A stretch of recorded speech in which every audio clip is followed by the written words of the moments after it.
नमस्कार विद्यार्थियों। राजस्थान की जो विभिन्न एग्जाम्स है उसमें जनरल साइंस से संबंधित जो तथ्य हैं उन पे हम चर्चा कर रहे थे। उसमें आज जो है वो हम नया टॉपिक शुरू करने वाले हैं जिसमें धातु, अधातु और उसके प्रमुख यौगिक, इस पर हम चर्चा करेंगे। धातु, अधातु व इसके प्रमुख यौगिक।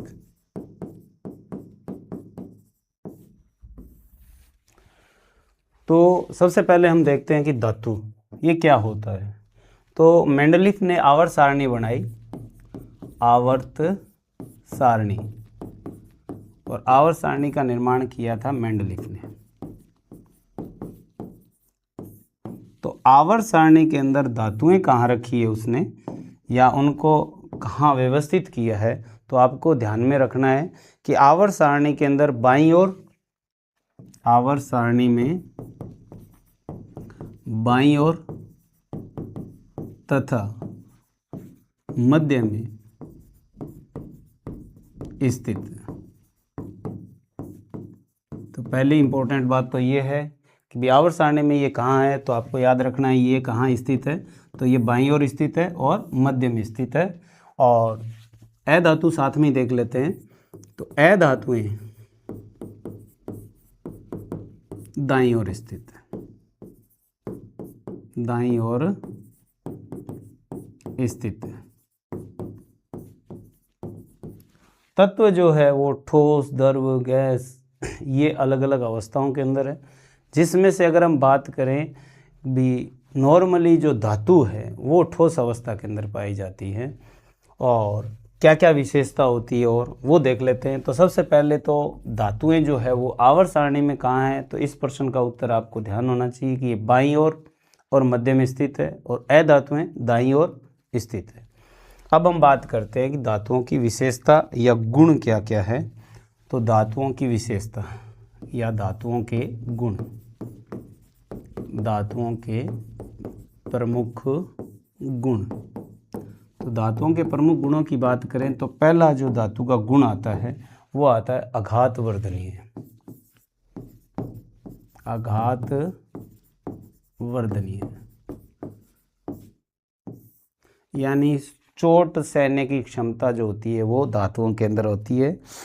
तो आघात वर्धनीय का गुण के कारण से धातुओं में क्या परिवर्तन किया जा सकता है, तो पतली चादर बना सकते हैं, पतली चादरें बनाई जा सकती है। ये इसका पहला गुण आ गया। दूसरा गुण आता है तन्यता। तन्यता का मतलब ये होता है कि धातुओं से पतले तार बनाए जा सकते हैं, पतले तार। अब इसमें कई बार ऐसे पूछ लेते हैं कि बताइए किस धातु की तनन क्षमता सर्वाधिक होती है। तो सर्वाधिक क्षमता जो होती है वो सोने की होती है। सर्वाधिक तनन क्षमता जो है वो किसकी, सोने की। और सोने का जो वैज्ञानिक नाम है उसका संकेत तो है Au, और वैसे इसे आरम कहते हैं। और इससे क्या होता है, तो देखिए इसका एग्जाम्पल है कि 1 ग्राम अगर सोना है तो उससे 2 किलोमीटर लंबा तार बना सकते हैं। 1 ग्राम सोने से 2 किलोमीटर लंबा तक तार बनाया जा सकता है। धातुओं की और विशेषता की बात करें तीसरी की, तो उच्च गलनांक व उच्च कवथनांक, उच्च कवथनांक होते हैं।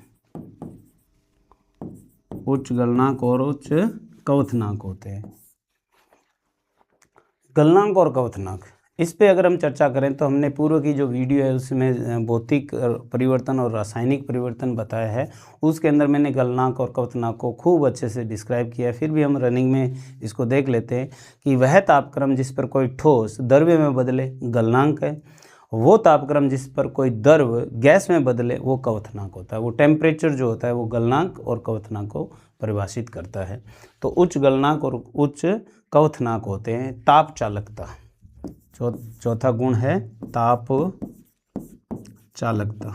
तो धातुओं में ताप चालकता जो है प्रचुर होती है या अधिक होती है। सर्वाधिक ताप चालकता जो होती है वो चांदी की होती है। सर्वाधिक किसकी? तो आपको याद रखना है चांदी की। चांदी को Ag अर्जेंटम बोलते हैं। चांदी, इसकी ताप चालकता जो है वो सर्वाधिक होती है। इसी तरह से अगर हम बात करें विद्युत चालकता, विद्युत चालकता ये भी गुण पाया जाता है। विद्युत चालकता मतलब करंट या इलेक्ट्रॉनों का प्रवाह है, संचरण होता है, बहुत शानदार इसमें धातु का मुख्य गुण है। विद्युत चालकता की बात करें तो सर्वाधिक होती है चांदी की। दूसरे नंबर पे अगर हम बात करें तो चांदी के बाद में जो आता है वो कॉपर की होती है, तांबे की। इसी तरह से आगे और बढ़ते जाएं तो सोने की, सोने को Au बोलते हैं, और अभी हमने बात करी। तो सर्वाधिक जो विद्युत चालकता है वो किसकी होती है? सर्वाधिक होती है चांदी की, फिर तांबे की, और फिर किसकी होती है? औरम की। यानी ये पहले नंबर पे आएगा, फिर ये दूसरे नंबर पे, और फिर ये तीसरे नंबर पे। ऐसे आप याद रखोगे, इसके विद्युत चालकता सर्वाधिक होती है। इसी तरह से अगर हम बात करें भौतिक अवस्था किसकी? भौतिक अवस्था। तो धातुओं की जो भौतिक अवस्था होती है वो होती है ठोस। और इसका जो सबसे ज़्यादा प्रश्न पूछा जाता है यही है कि कौन सा ऐसी धातु है जो द्रव्य अवस्था में पाई जाती है। तो द्रव्य अवस्था में पाई जाने वाली, द्रव्य अवस्था में पाई जाने वाली धातु, तो ये होती है पारा। हाइड्रेजिरम बोलते हैं, संकेत इसका Hg होता है। इसी को अगर हम साथ में देखें अधातुओं के सापेक्ष में, तो अधातु की बात करें, अधातु, तो अधातु का उदाहरण होता है ब्रोमीन। ब्रोमीन, तो ब्रोमीन ऐसी अधातु है जो द्रव्य अवस्था में पाई जाती है। अधातु का अगर आपको पूछे तो उत्तर हो जाएगा ब्रोमीन, संकेत होता है Br। और धातु का पूछेंगे जब, उत्तर क्या आएगा? पारा। तो द्रव्य अवस्था में पाई जाने वाली धातु कौन सी है? तो आपको याद रखना है पारा है। और अधातु अगर पूछे तो ब्रोमीन कहेंगे। ध्वनिक, अगला जो गुण आता है वो ध्वनिक, मेटलिक ध्वनि होती है इसमें, ध्वनिक, टनकार उत्पन्न होती है, ध्वनिक गुण है ये इसका। इसी तरह से इसका 8वां गुण की अगर बात करें तो धात्विक चमक होती है। धात्विक चमक होती है इसके अंदर, और ठोस होती है। इसी तरह से एक ही स्लाइड पर अगर हम देखें तो 9वां यहाँ लिख देता हूँ मैं। 9वां, ये कठोर भी होती है। क्या होती है? धातुएं कठोर होती है। कठोर का भी अपवाद आता है कि भी मुलायम या सॉफ्ट जो होती है वो कौन सी होती है? तो आपको याद रखना है कि अपवाद, तो अपवाद के अंदर सोडियम है, लिथियम है, ये जो धातुएं हैं वो चाकू से आसानी से काटी जा सकती है। और सामान्यतः धातुओं का जो गुण होता है कि वो कठोरता होती है उसके अंदर, और ये जो धातुएं होती है ये मुलायम होती है और ठोस अवस्था में पाई जाती है। और द्रव्य अवस्था में पाई जाने वाली धातु है वो कौन सी होगी? पारा होगी। और इसका अगर हम लास्ट का देखें भी गुण एक और कौन सा है इसके अंदर, तो 10वां गुण हम यहाँ लिखेंगे। इसका 10वां गुण आपको याद रखना है। 10वें गुण की बात करें तो इलेक्ट्रॉन त्याग कर, इलेक्ट्रॉन त्याग कर धनायन बनाती है, धनायन बनाती है।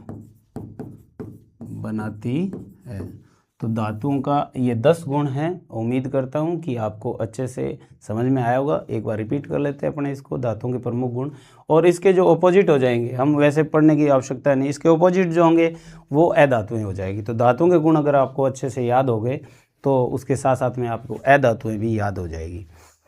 आघातवर्धनीय होती है, यानी चोट करने पर पतली चादर के अंदर परिवर्तित हो जाती है। तन्यता, पतले तार बनाए जा सकते हैं। उच्च गलनांक और उच्च कवथनांक होते हैं। ताप चालकता सर्वाधिक होती है इनके अंदर, और सर्वाधिक ताप चालकता जो होती है वो चांदी की होती है। विद्युत चालकता, करंट या इलेक्ट्रॉन का प्रवाह होता है वो सुगमता से होता है धातुओं के अंदर। सर्वाधिक ताप चालकता जो होती है, विद्युत चालकता कह दो, तो वो चांदी की होती है। Ag इसका संकेत है।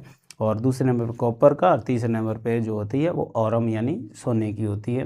भौतिक अवस्था की बात करें तो ठोस अवस्था में पाई जाती है समस्त धातुएं। अपवाद स्वरूप की बात करें तो पारा Hg इसका संकेत होता है। यहाँ आपको मैंने एक उदाहरण और बताया। अधातु अगर आपसे पूछ लिया जाए कि जो ठोस अवस्था में द्रव्य अवस्था में पाई जाने वाली अधातु है तो कौन सी हो जाएगी, तो ब्रोमीन हो जाएगी। ध्वनिक होती है तो सोरोसोनिक बोलते हैं इसे, मेटलिक ध्वनि, तो वो धातुओं का गुण है। इसी तरह से एक हमने गुण पढ़ा धात्विक चमक होती है, जैसे सोना है उसकी चमक अलग है, चांदी है उसकी चमक अलग है, तो ये गुण पाया जाता है धातुओं में। फिर है ये कठोर होती है। अपवाद रूप में सॉफ्ट या मुलायम जो होती है वो सोडियम है, लिथियम है, ये धातुएं हैं, परंतु ये सॉफ्ट होती है और चाकू से ये आसानी से काटी जा सकती है। पोटेशियम भी एक उदाहरण आता है इसका, कि संकेत है उसका पोटेशियम, वो भी अपवाद स्वरूप है। 10वां है ये इलेक्ट्रॉन त्याग कर क्या बनाती है, धनायन बनाती है। और तो ये सारे के सारे गुण थे धातुओं के। और अपवाद रूप में जो शब्द हैं वो ज़्यादातर प्रश्न बनते हैं, ज़्यादातर ये प्रश्न है द्रव्य अवस्था में पाई जाने वाली धातु कौन सी है, तो पारा है। कि धातुओं से चद्दर बनाई जा सकती है, इस गुण को क्या कहते हैं, तो वो ये वर्ड लिखेगा आघात वर्धनीय, आपको याद रखें। पतले तार बनाए जा सकते हैं, कौन सा गुण है, तो तन्यता है। तो इस तरह से गुण भी आपसे पूछ सकते हैं। और अधातु जो द्रव्य अवस्था में पाई जाती है वो कौन सी है, ब्रोमीन है। तो धातुओं के प्रमुख गुण से संबंधित जो ऑब्जेक्टिव टाइप प्रश्न विभिन्न एग्जाम्स के अंदर जो पूछे गए हैं उन पे हमने साथ में डिस्कस कर ली। उम्मीद करता हूँ कि धातुओं के जो प्रमुख गुण हैं वो आपके समझ में आ गए होंगे। अब नेक्स्ट अगर हम इस टॉपिक को आगे लेके चलें तो इसमें क्या आएगा, तो आपको ध्यान में रखना है कि दो वर्ड हो रहे हैं, एक तो है खनिज और एक वर्ड होता है अयस्क। दो चीज़ें, एक खनिज है और एक क्या है, अयस्क है। मिनरल्स बोलते हैं खनिज को और ओरस बोलते हैं अयस्क को। ओरस बोलते हैं अयस्क को और मिनरल्स ये हो गए खनिज। खनन से या जमीन खोदकर जो प्राप्त किए जाते हैं वो खनिज होते हैं। जो खनन से प्राप्त हो, खनन से प्राप्त हो वो क्या होंगे, सारे खनिज होंगे। बात करें अयस्क की तो कहेंगे वे खनिज जिनसे विभिन्न प्रक्रियाओं द्वारा धातुएं प्राप्त की जा सके, धातुएं प्राप्त की जा सके उसे क्या कहेंगे, अयस्क कहेंगे, औरस बोलते हैं इसे। तो अब आप इसमें एक चीज़ और ध्यान रखो, क्योंकि तथ्यात्मक जो प्रश्न है वो आने लगे तो आपको याद रखना है कि सारे खनिज जो है वो अयस्क होंगे कोई ज़रूरी नहीं, सारे खनिज अयस्क हो कोई ज़रूरी नहीं, परंतु प्रत्येक अयस्क जो है वो खनिज जरूर होगा, ये बात आपको याद रखनी है। विभिन्न धातुओं के खनिज है वो अलग अलग अगले जो है क्लासों के माध्यम से हम पढ़ेंगे कि भी लोहे का कौन सा होता है, कॉपर का कौन सा होता है, उनके जो सूत्र है वो थोड़ा सा फैक्चुअल पर्सन है, वो रटे वाली चीज़ें हैं, वो समझने वाले नहीं है, उनको भी हम डिस्कस करेंगे या साथ साथ में। अब बात ये आती है जो अगला प्रोसेस होता है वो होता है धातुकर्म। धातुकर्म क्या होता है, तो मेटेलिक प्रोसेस जो है धातु कैसे प्राप्त करते हैं, ये जो प्रक्रिया होती है वो धातुकर्म कहलाती है। तो देखिए धातुकर्म की बात करूं तो हमारे पास अयस्क है और इसको विभिन्न चरणों से गुजार कर हम धातु प्राप्त करेंगे, शुद्ध धातु प्राप्त करेंगे। तो इसके बीच में जो ये स्टेप आते हैं इन चरणों को ही क्या करते हैं, या विभिन्न प्रक्रमों को धातुक्रम कहते हैं। दोबारा से धातुक्रम की अगर परिभाषा करें तो अयस्क से विभिन्न प्रक्रियाओं द्वारा शुद्ध धातु प्राप्त करना, शुद्ध धातु प्राप्त करना क्या कहलाता है, धातुक्रम कहलाता है। तो मैं उम्मीद करता हूँ धातुक्रम आप समझ चुके होंगे। अब हम पढ़ेंगे धातुक्रम के चरण। तो चरणों पे हम चर्चा करें तो कितने चरण हैं इसके, तो उन पे आ जाते हैं अपने धातु कर्म के विभिन्न चरण, स्टेप कौन कौन से होते हैं। और ये आपको कन्फर्म है कि क्रम वाइज याद रखने, इनको आगे पीछे नहीं कर सकते। तो कौन कौन सी प्रक्रियाएं होती है इसमें वो देखिए। सबसे पहले जो होता है धातुकरण का पहला जो चरण होता है वो होता है पीसना। दूसरा जो प्रकरण होता है वो होता है सांद्रण। फिर तीसरा जो आता है वो ऑक्साइड में बदलना, ऑक्साइड में बदलना। चौथा जो आता है वो अपचयन, अपचयित करना। और जो पांचवा चरण आता है वो आता है शुद्धिकरण, शुद्धिकरण। तो पहला चरण पीसना, दूसरा सांद्रण, तीसरा ऑक्साइड में बदलना, चौथा आता है अपचयन करना और पांचवा जो आता है शुद्धिकरण। तो धातुकर्म के विभिन्न चरण कितने हैं तो आपको याद रखना है। सबसे पहला प्रश्न यही कि धातुकर्म के कितने चरण हैं, तो आपको याद रखना है कि धातुकर्म के जो है वो 5 चरण है, पीसना, सांद्रण, ऑक्साइड में बदलना, अपचयन करना और शुद्धिकरण। अब हम इनको एक एक करके पढ़ेंगे। सबसे पहले बात आते हैं पीसना। व्यावहारिक सी बात है, खनन जब किया जाएगा तो पत्थर होंगे बड़े बड़े, उनको बारीक पाउडर के अंदर बदला जाता है। तो ये प्रोसेस ही क्या कहलाता है, पीसना कहलाता है। छोटे स्तर पर देखें, जैसे आटा पीसते हैं या गेहूँ पीसते हैं तो उसमें तो चक्की का इस्तेमाल कर लेते हैं, ग्राइंडर जो है मिक्सी का इस्तेमाल कर लेते हैं। परंतु यहाँ धातुओं की बात हो रही है, लार्ज स्केल पे लाखों टन जो होता है पत्थर उसको पीसा जाता है। तो इसमें आपको याद रखना है ये जो पीसने की जो प्रक्रिया होती है वो स्टॉम्प मिल के द्वारा की जाती है, स्टॉम्प मिल, इसके द्वारा जो है वो पीसना किया जाता है। इसके बाद में दूसरा चरण जो आता है, बारीक पाउडर बन गया, यहाँ स्टॉम्प मिल द्वारा बारीक चूर्ण में बदलना, ये पीसना प्रोसेस होगा। धातु चाहे कोई सी हो, उसका जो ऐशक होगा उसको सबसे पहले पीसा जाता है। फिर आ जाती है सांद्रण। सांद्रण में क्या करते हैं तो यहाँ भौतिक अशुद्धियाँ हटाई जाती हैं, भौतिक अशुद्धियाँ हटाई जाती हैं। अब कई बच्चों के ये समस्या उत्पन्न हो जाती है जी कि भौतिक अशुद्धियाँ कौन सी होती है, तो इसको हम अलग से थोड़ा सा देख लेते हैं सांद्रण को। दूसरा जो प्रोसेस है सांद्रण, तो सांद्रण में भौतिक अशुद्धियाँ जो हमारी ज्ञान की इंद्रियां हैं, जिसकी आंखें हैं, उसके द्वारा हम देखेंगे।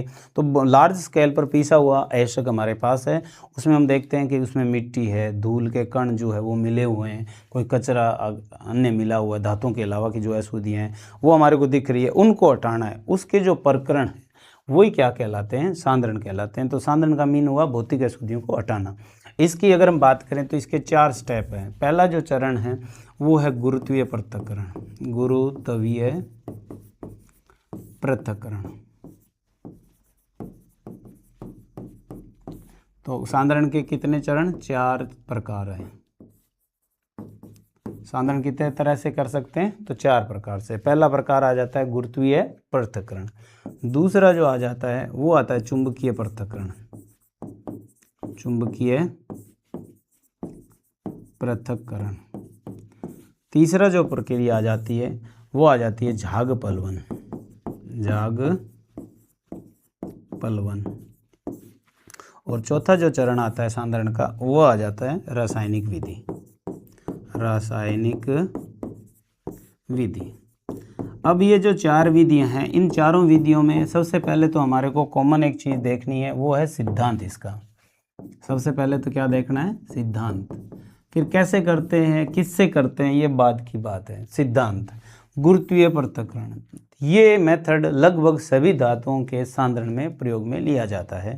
तो आपसे पूछ लेंगे कि सांद्रण की सामान्य विधि का प्रयोग किया जाता है सभी धातुओं में, तो उत्तर क्या आएगा, एक तो गुरुत्वीय पृथक्करण, क्योंकि इनकी कंडीशन है। जैसे चुंबकीय पृथक्करण है तो चुंबकीय या लो अयस्क का जो सांद्रण है वो किससे किया जाएगा, तो चुंबकीय पृथक्करण से। सल्फाइड अयस्क का किससे किया जाएगा, तो झाग पलवन से किया जाएगा। इसी तरह से एल्यूमिनियम का जो बॉक्साइड अयस्क है उसका सांद्रण किस विधि से करते हैं, तो आपको उत्तर आएगा रासायनिक विधि। तो 3% बने हैं, आपको याद रखोगे। रासायनिक विधि में एल्यूमिनियम के बॉक्साइड का, झाग पलवन में सल्फाइड अयस्क जो किसी धातु का भी हो, चुंबकीय में लोहा अयस्क का या चुंबकीय अयस्कों का किया जाता है, और गुरुत्वीय पृथक्करण सामान्य से सभी धातुओं का किया जाता है। बात करें सिद्धांत की, वैज्ञानिक रूप से इनको कैसे अशुद्धियों को और धातु कणों को अलग अलग करते हैं, तो गुरुत्वीय पृथक्करण। तो इसका सिद्धांत क्या कहता है, तो इसका सिद्धांत ये कहता है कि घनत्व में अंतर के आधार पर, घनत्व में अंतर के आधार पर यह सिद्धांत कार्य करता है। आधार पर घनत्व में अंतर, घनत्व में मतलब अंतर का मतलब क्या है कि जैसे मिट्टी है या मैं कहूँ कि कचरा है, तो देखिए नॉर्मल सी बात है दो चीज़ें आपके पास में, एक भारी और एक हल्की, पंख है और कोई जैसे मार्कर है, इन दोनों को यहाँ समान ऊंचाई से अगर नीचे ज़मीन की तरफ गिराई जाए तो सबसे पहले मार्कर है वो ज़मीन तक पहुँचेगा, और जो पंख है किसी पक्षी की वो देरी से पहुँचेगी। तो इसका मतलब ये हुआ कि इन दोनों के घनत्व में अंतर है, और जिसके कारण से ये अलग होने में टाइम लेगी। तो इसी के को यूज करके गुरुत्वीय पृथक्करण सिद्धांत है वो बना है, और इसमें धातु और अशुद्धियों को दूर करने के लिए, आपस में अलग अलग करने के लिए जिसका यूज किया जाता है उसको कहते हैं बिफल टेबल। बिफल टेबल। तो बिफल टेबल की अगर हम बात करें तो क्या होती है कि नॉर्मली एक टेबल होती है, जैसे मैं अगर कहूँ कि भी ऐसे एक टेबल है और ये बार बार जो है मूवमेंट करती है, जिसके कारण से क्या होगा, भारी कण पीछे रह जाएंगे और हल्के कण आगे आ जाएंगे, उन हल्के कणों को बाद में हटा देते हैं। तो एक तो प्रोसेस है ये गुरुत्वीय पृथक्करण का। दूसरा ये कि बीच में एक और भी काम में लेते हैं, एक तो बिफल टेबल काम में लेते हैं, दूसरा ये है कि पानी का तेज प्रवाह, पानी का तेज प्रवाह इसका इस्तेमाल किया जाता है।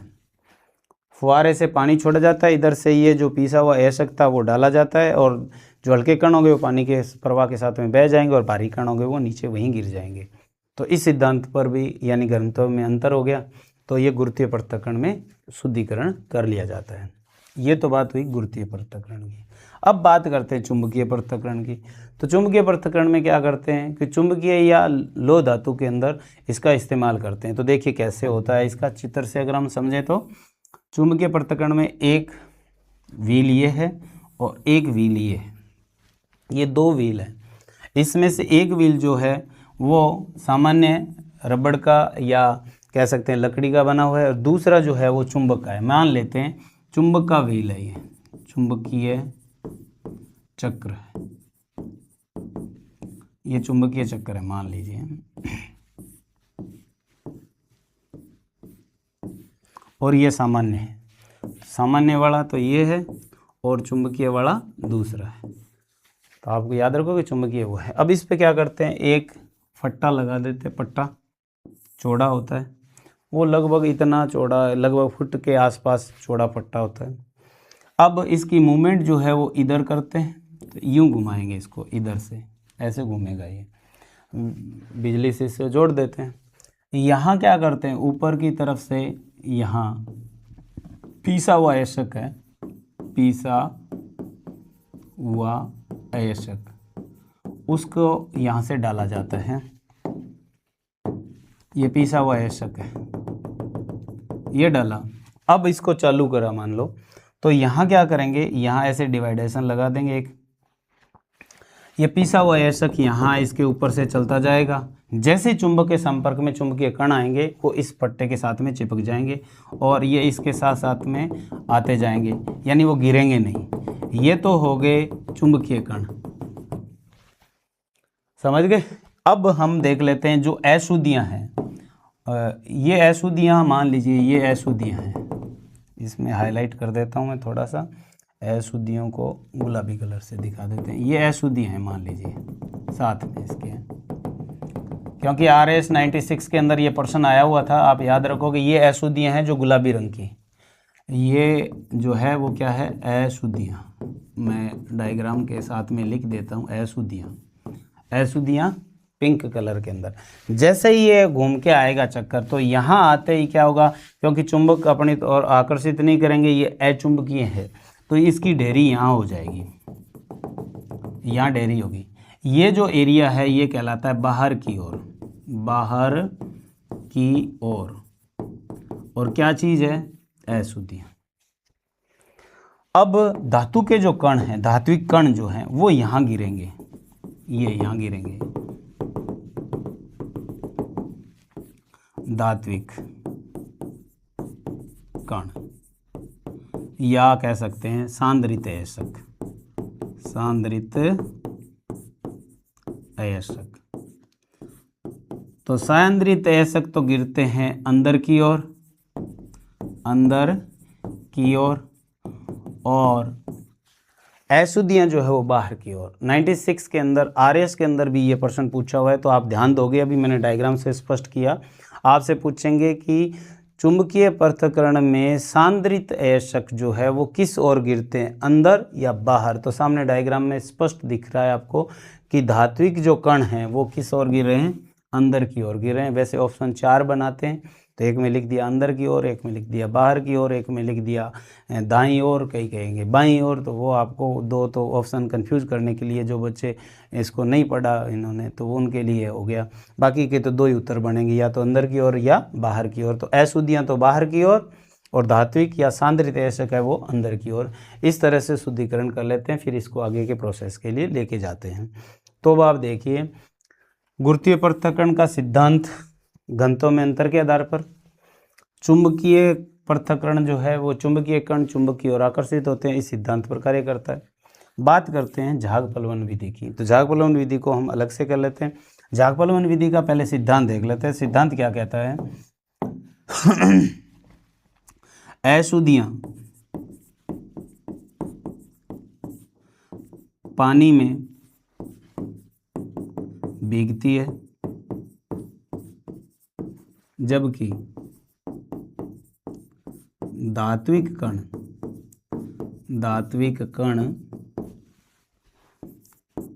तेल में भीगते हैं, के सिद्धांत पर आधारित है। यानी धातु के कण तेल में भीगते हैं और अशुद्धियाँ किस में भीगती है, पानी में। इस सिद्धांत पर झाग-पलवन विधि जो वो काम करती है। और झाग-पलवन विधि जो है वो सल्फाइड अयस्कों के लिए यूज की जाती है, सल्फाइड अयस्कों के लिए प्रयुक्त करते हैं। तो 2 बातें याद रखनी, एक तो सिद्धांत और कौन से अयस्कों को जो सांद्रित करते हैं इसमें, तो आपको याद रखना है सल्फाइड अयस्कों को काम में लेते हैं। इसकी प्रक्रिया जो है वो हम अलग से स्लाइड में पढ़ लेंगे, सिर्फ इसको और देख लेते हैं साथ साथ में। रासायनिक विधि से किसका सांद्रण करते हैं, रासायनिक विधि से एल्यूमिनियम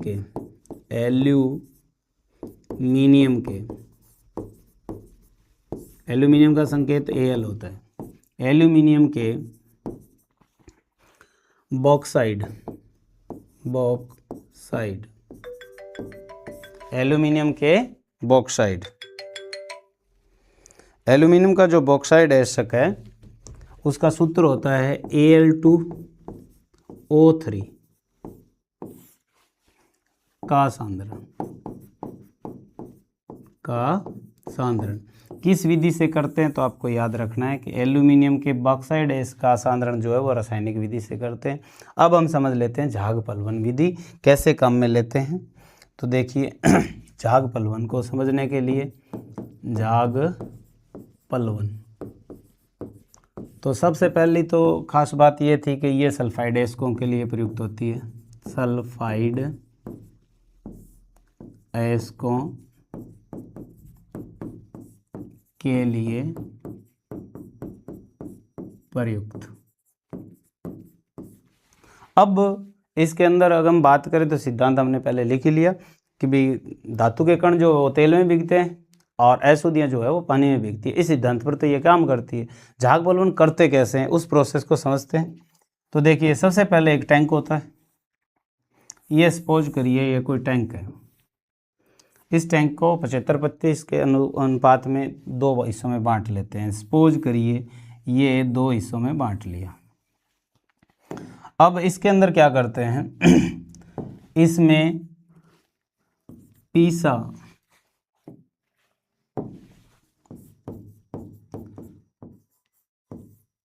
हुआ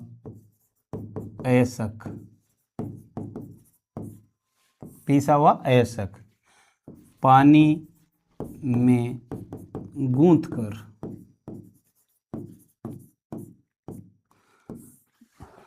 जैसे आटा लगाते हैं वैसे इसको पानी में भिगो लेते हैं। भिगोने के बाद में क्या करते हैं, इसमें 2 चीज़ें मिलाते हैं, गूंथकर मिलाते हैं। क्या क्या मिलाते हैं याद रखोगे, मिलाते हैं तो पहली चीज़ तो मिलाते हैं चीड़ का तेल, और दूसरा मिलाते हैं पोटेशियम एथिल जेनथेट, ये 2 मिलाते हैं। अब प्रश्न यही आ जाता है कि ये क्यों मिलाते हैं जेनथेट, और ये क्या काम करते हैं। तो सबसे पहले अगर हम देखें चीड़ का तेल, तो चीड़ का तेल जो होता है ना, ये प्रश्न है इंपॉर्टेंट है, याद रखोगे आप। चीड़ का तेल जो होता है ना वो झाग कारक होता है, झाग कारक। तो आपसे पूछ लेंगे झाग कारक के रूप में क्या मिलाते हैं, तो चीड़ का तेल है। इजी सी बात है परंतु पेपर में खराब कर सकती है, इसलिए आपको अलग स्पष्ट लिख दिया मैंने। तो चीड़ का तेल झाग कारक के रूप में इस्तेमाल होता है। क्या करेगा, जैसे सपोज करिए ये धातु का कण है और इसके चारों तरफ जो है वो परत बना लेगा एक तेल, क्योंकि पानी के ऊपर तैरता है तेल, और धातु के कण के चारों तरफ जो है वो चीड़ का तेल जो है वो परत बना लेगा। तो ये झाग कारक के रूप में क्या इस्तेमाल होता है, तो चीड़ का तेल होता है। अब हम बात करते हैं पलवन कारक की। तो पोटेशियम जो होता है वो होता है पलवन कारक। पलवन कारक क्या होता है, पलवन का मतलब होता है ऊपर उठाने वाला। धातु के कण भारी होते हैं, जमीन के नीचे की तरफ जाएंगे तो ये क्या करेगा, उनको ऊपर ले आएगा। और झाग बनाने का काम कौन करेगा, चीड़ का तेल। तो झाग कारक हो गया चीड़ का तेल, और पोटेशियम एथिल जेनथेट जो हो गया वो हो गया पलवन कारक। अब ये हमारे पास उपकरण तैयार है, हम देखेंगे कैसे इसमें इस्तेमाल करते हैं। सबसे पहले क्या करते हैं कि जो ये गूथा हुआ या पीसा हुआ जो अयस्क है उसको पानी में गूथ लेते हैं, कुछ बूंदे डाल देते हैं चीड़ के तेल की और कुछ डाल देते हैं पोटेशियम एथिल जेनथेट। ये सारा कुछ मिला के इसके अंदर टैंक में डाल देते हैं। तो जैसे मान लीजिए ये धातु के कण हैं, धात्विक कण हैं जिनके ऊपर लेयर बन गई चीड़ के तेल की, और दूसरी जो है अशुद्धियाँ हैं। ये अशुद्धियाँ हैं वो ये है, मान लीजिए गुलाबी वाली अशुद्धियाँ,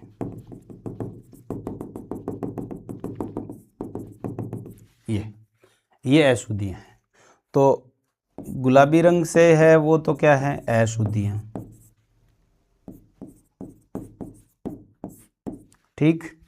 और हरे रंग वाली जो हमने दिखाई है वो अयस्क या धात्विक कण। अब क्या करते हैं, अब इस टैंक को यहाँ तक पानी से भर लेते हैं। ये पानी से इसको भर लिया, जल से भरा है इसको।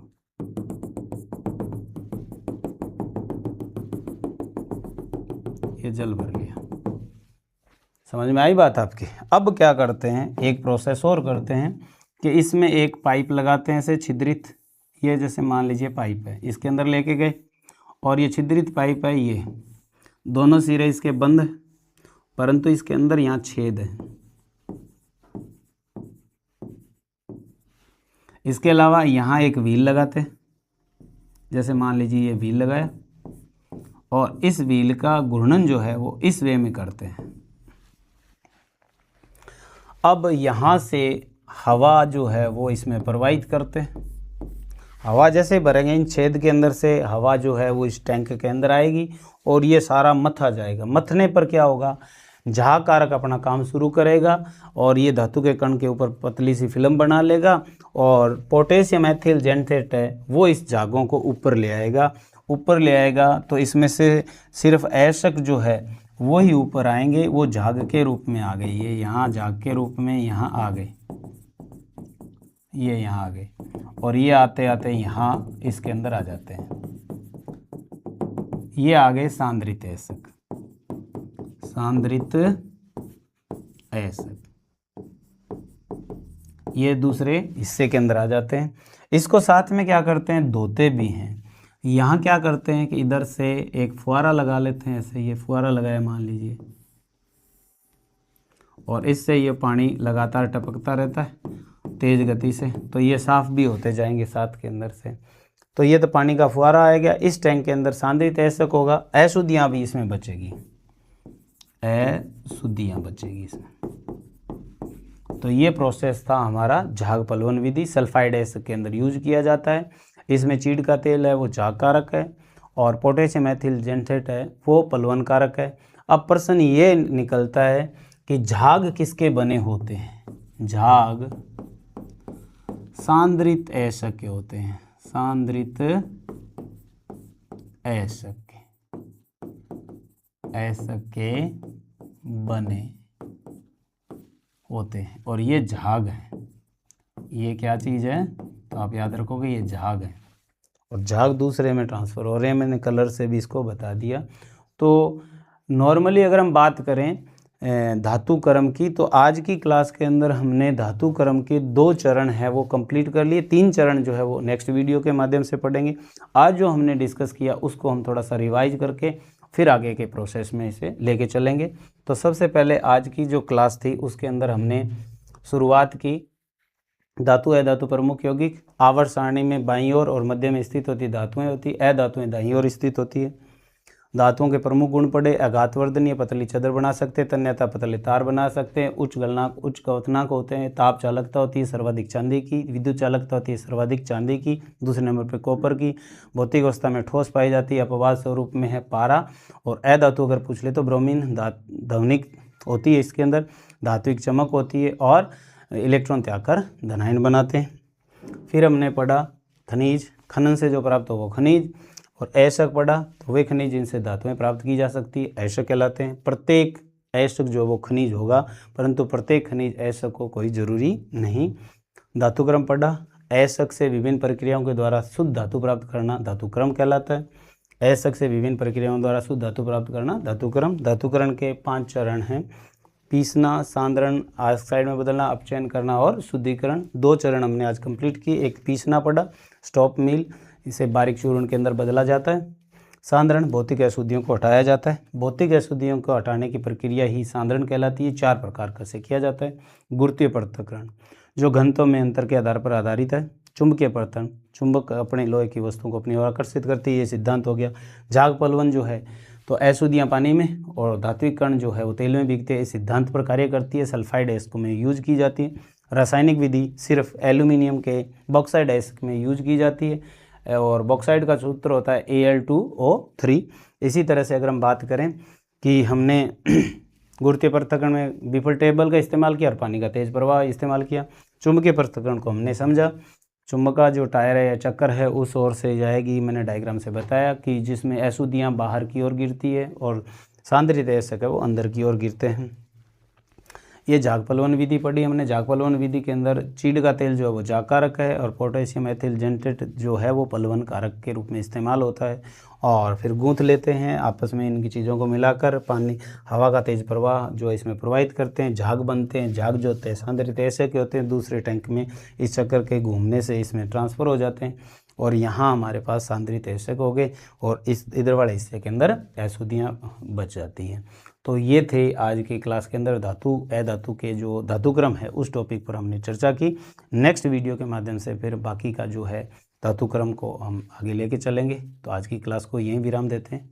सभी का बहुत बहुत धन्यवाद। Thank you.